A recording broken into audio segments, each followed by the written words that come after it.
रक्षाबंधन मराठी कथा. एक होता राजा.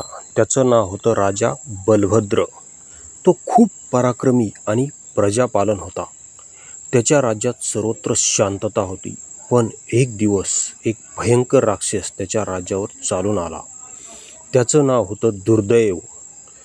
तो राक्षस राज्यातील लोकांना छळायचा, गावे जाळायचा आणि स्त्रियांना त्रास द्यायचा.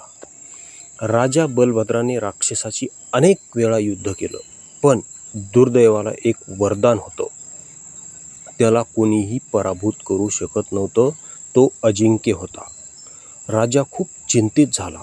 तेव्हा त्याची बहीण राधिका त्याच्याकडे आली आणि म्हणाली, दादा, मी तुला राखी बांधते. ही माझ्या प्रेमाची आणि शुभेच्छाची निशाणी आहे. तू निसंशय विजयी होशील. राजाने हसत हसत मनापासून तिची राखी स्वीकारली आणि म्हणाला, तुझ्या या प्रेमभावाने माझ्या मनात नवीन स्फूर्ती आली आहे.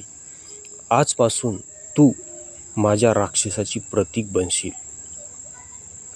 त्यानंतरच्या युद्धात राजा बलभद्राने अद्भुत पराक्रम केली. राधिकेच्या प्रेमामुळे त्याला अलौकिक शक्ती मिळाली आणि त्याने दुर्दैवाला पराभूत केलं. राज्यात पुन्हा शांतता प्रस्थापित झाली. त्या दिवसापासून रक्षाबंधनाचा सण सुरू झाला. बहिणी आपल्या भावांना राखी बांधतात आणि भाऊ त्यांचे रक्षण करण्याचे वचन देतात. हा सण भावंडाच्या निस्सम प्रेमाचा आणि विश्वासाचा प्रतीक आहे. त्यामुळे तेव्हापासून ही रक्षाबंधनाची परंपरा ही जोपासली जाते. शुभेच्छा. राखीच्या धाग्यात गुंफलेली भावंडा प्रेमाची गोड गंध, आयुष्यभर नात्याची ही बंधन.